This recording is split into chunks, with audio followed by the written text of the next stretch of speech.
மனிதர்களோட உயிருக்கு ரொம்பவே ஆபத்தா இருக்கக்கூடிய இந்த உலகத்துல இருக்கக்கூடிய 5 உயிரினங்களை தான் இந்த வீடியோ நம்ம பார்க்க போறோம். இந்த லிஸ்ட்ல 5வது இடத்துல இருக்கிற உயிரினம் தான் உப்புநீர் முதலைகள். உலகத்துல தண்ணீர்ல இருக்கக்கூடிய ஒரு கொடூரமான ஒரு உயிரினம் தான் இந்த உப்புநீர் முதலைகள். இது ஆஸ்திரேலியா, இந்தோனேஷியா போன்ற நாடுகள்ல அதிக அளவு காணப்படுது. ஒரு முதலையோட நீளம் மட்டுமே சராசரியா 20 அடி வரைக்கும் நீளமா இருக்கும். அதோட நீளத்துக்கு ஏற்ற மாதிரி ஒவ்வொரு முதலையும் 1 டன் வரைக்குமே இருக்கும். தண்ணியில இருக்க வரைக்குமே யாரு கண்ணுக்குமே தெரியாம ஒரு நிழல் மாதிரி தான் இருக்கும். ஆனா அதோட இரையை அது பாத்துருச்சுன்னா கடல் அலை மாதிரி அது பாஞ்சு வந்து தாக்கும். பெரும்பாலும் உணவு கிடைக்காத நேரத்துல இது மனுஷங்களை தாக்கக்கூடிய சம்பவமும் அதிகமா இருந்திருக்கு. ஒவ்வொரு ஆண்டுமே 100க்கும் மேற்பட்ட மனிதர்கள் இந்த முதலைகள்னால இறக்குறாங்க. உலகத்திலேயே இப்போதைக்கு அதிகப்படியான பைட் ஃபோர்ஸை கொண்டது இந்த முதலைகள் தான். இதோட ஒரு கடி 3700 PSI இருக்கும். உலகத்துல வேற எந்த விலங்குக்குமே இந்த அளவுக்கு ஒரு PSI இல்ல. அந்த அளவுக்கு ஒரு வலிமையான கடியை இது வெளிப்படுத்தும். அதோட ஒரு கடியிலே எலும்புகள்லாம் நொறுங்கிடும். அதோட இந்த முதலைகள் அதோட இரையை பிடிச்சிருச்சுன்னா டெத் ரோல்ன்ற முறையில தான் அது கொல்லவே செய்யும். டெத் ரோல்னா வேற ஒண்ணும் இல்ல, அந்த இரையை பிடிச்சிட்டு வேகமா தன்னோட உடல் அதை சுத்தும். இந்த மாதிரி சுத்துறதுனால அதோட இரையால அவ்வளவு சீக்கிரம் தப்பிச்சு வெளியேற முடியாது. இரை கொஞ்சம் கொஞ்சமா செத்துக்கிட்டு இருக்கும் போதே உடலை கொஞ்சம் கொஞ்சமா விழுங்க தொடங்கும். நிலத்துல இது எறும்பு மாதிரி மெதுவா போனாலும் நீர்ல இது யமன் மாதிரி வேகமா வரும். இந்த அளவுக்கு கொடூரமா இருக்கிறதுனால தான் இந்த உப்புநீர் முதலைகள் இந்த லிஸ்ட்ல 5வது இடத்தை வகிக்குது.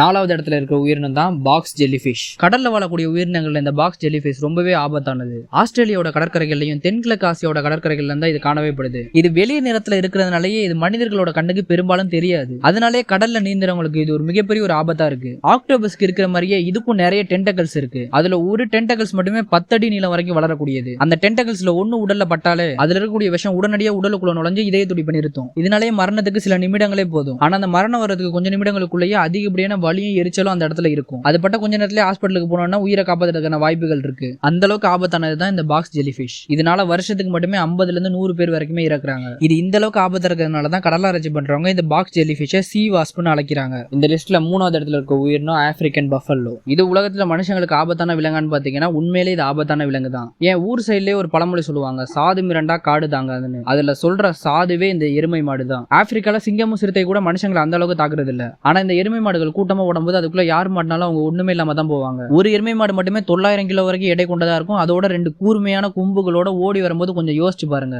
ஒரு தடவை ஒரு எருமை மாடு மனிதனை தாக்குனாலே அவனோட சதை எலும்பு எல்லாமே உடஞ்சிரும். ஒரு சில வேட்டைக்காரங்க இந்த எருமை மாடோட கொம்புக்காகவே இந்த எருமை மாடுகளை வேட்டையாடுறதுனாலயே பெரும்பாலான எருமைகள் மனுஷங்களை கண்டோனே தாக்க தொடங்குது. அதோட காயமடைந்த எருமைகள் வந்து இன்னும் உக்கிரமா தாக்கும். ஒரு சில எருமை மாடுகள் கூட்டத்தோட வந்து கூட தாக்கும். ஆனா அப்படி கூட்டமா வந்து தாக்கும் போது தப்பிக்கிறதுக்கு வழியே கிடையாது. காட்டோட அரசனா இருக்கக்கூடிய சிங்கமே அதை கண்டு பயந்து ஓடும். இதனால இந்த ஆப்பிரிக்கன் பஃபலோவை ஆப்பிரிக்காவில் பிளாக் டெத்னு அழைக்கிறாங்க. வருஷத்துக்கு மட்டுமே இந்த எருமை மாடுகளால 200ல இருந்து 300 பேர் வரைக்குமே உயிரிழக்கிறாங்க. இந்த அளவுக்கு பயங்கரமா இருக்கிறதுனால தான் இது இந்த லிஸ்ட்ல 5வது இடத்தை வகிக்குது. இந்த லிஸ்ட்ல 2வது இடத்துல இருக்க உயிரினம் பாம்புகள். உலகத்துல வருஷத்துக்கு மட்டுமே பாம்புகளால 80,000ல இருந்து 1,00,000 பேர் வரைக்குமே உயிரிழக்கிறாங்க. அதுலயும் குறிப்பா சொல்லணும்னா இங்கிலாந்து தைபன்ற ஒரு பாம்போட கடி 100 மனிதர்களை சர்வசாதாரணமா கொல்லக்கூடிய அளவுக்கு விஷம் கொண்டதா இருக்கு. இதனாலே இந்த பாம்பை ஃபியர் ஸ்னேக்னு அழைக்கிறாங்க. இது ஆஸ்திரேலியா நாட்டுல தான் அதிகமா காணப்படுது. ஆனா என்னதான் இது இந்த அளவுக்கு விஷத்தன்மை கொண்டதா இருந்தாலும் இது பெரிய அளவு மனிதர்களை தாக்குறது இல்ல. ஆனா உலகத்துல மனுஷங்களுக்கு அதிகப்படியான மரணத்தை கொடுக்கக்கூடிய பாம்புகள் எதுன்னு பாத்தீங்கன்னா Russell's viper, king cobra, black mamba. இந்த பாம்புகள் தான் அதிகமா மனுஷங்களை கொல்றது. இந்தியாவில் மட்டுமே ரசல்ஸ் வைப்பர்னாலையும் கிங் கோப்ரானாலையும் வருஷத்துக்கு ஆயிரக்கணக்கான பேர் இறக்குறாங்க. பாம்பு மனுஷங்களை கடிச்ச கொஞ்ச நேரத்திலேயே அந்த ரத்தம் உறைஞ்சு அவங்களோட நரம்பு மண்டலம் செயலிழக்கிறதுனால தான் மரணம்ன்றது ரொம்பவே சீக்கிரமாவே நிகழுது.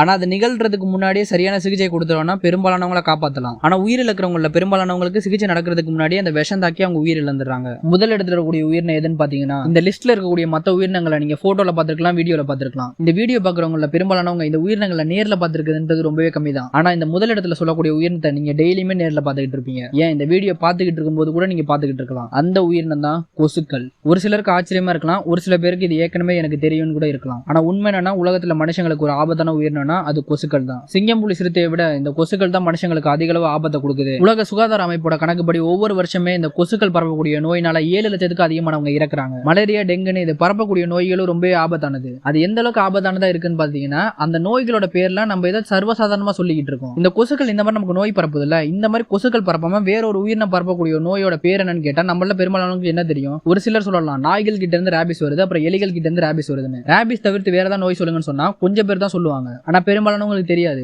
ஆனா இந்த கொசுக்கள் பரப்பக்கூடிய நோய் வந்து பெரும்பாலானவங்களுக்கு தெரியும். இந்த ஒரு விஷயத்தை வச்சே சொல்லலாம் இந்த கொசுக்கள் மனுஷங்களுக்கு எந்த அளவுக்கு ஆபத்தா இருக்குன்னு. குறிப்பா ஆப்பிரிக்கா, ஆசியா, தென் அமெரிக்கா இந்த நாடுகள்ல இந்த கொசுக்களோட தாக்கம் ரொம்பவே அதிகமா இருக்கு. கொசுக்கள் நம்ம உடலை கடிக்கும் போது அதை விட்டு செல்லக்கூடிய சின்ன ஒரு துளி கூட மனுஷங்களோட உயிரை பறிக்கிற அளவுக்கு ரொம்பவே சக்தி கொண்டதா இருக்கும். இதனாலே ஆராய்ச்சியாளர்கள் இந்த உலகத்தோட ஒரு கொடூரமான உயிரினம்னு கொசுக்களை சொல்றாங்க. வரலாற்றுல கூட இந்த கொசுக்களோட தாக்கம் ரொம்பவே அதிகமா இருந்திருக்கு. உதாரணத்துக்கு சொல்லணும்னா 2ஆம் உலகப் போர்ல பங்கேற்ற பல படை வீரர்கள் இந்த கொசுக்கள் பரப்பிய மலேரியா நோயினால இறந்திருக்காங்க. என்னதான் மனுஷங்களோட தொழில்நுட்பம் நாளுக்கு நாள் முன்னேறிக்கிட்டு இருந்தாலும் இந்த கொசுக்களை இப்போ வரைக்கும் மனுஷங்களால மொத்தமா அழிக்க முடியல. இயற்கையோட சமநிலை உடையும் போது இந்த மாதிரியான பல ஆபத்துகள் எல்லா உயிரினத்துக்குமே வந்துகிட்டு தான் இருக்கும். இயற்கை சமநிலையா இருக்கிற வரைக்கும் தான் எல்லாருக்குமே நல்லது. அதுல மனுஷங்களும் விதிவிலக்கு இல்ல.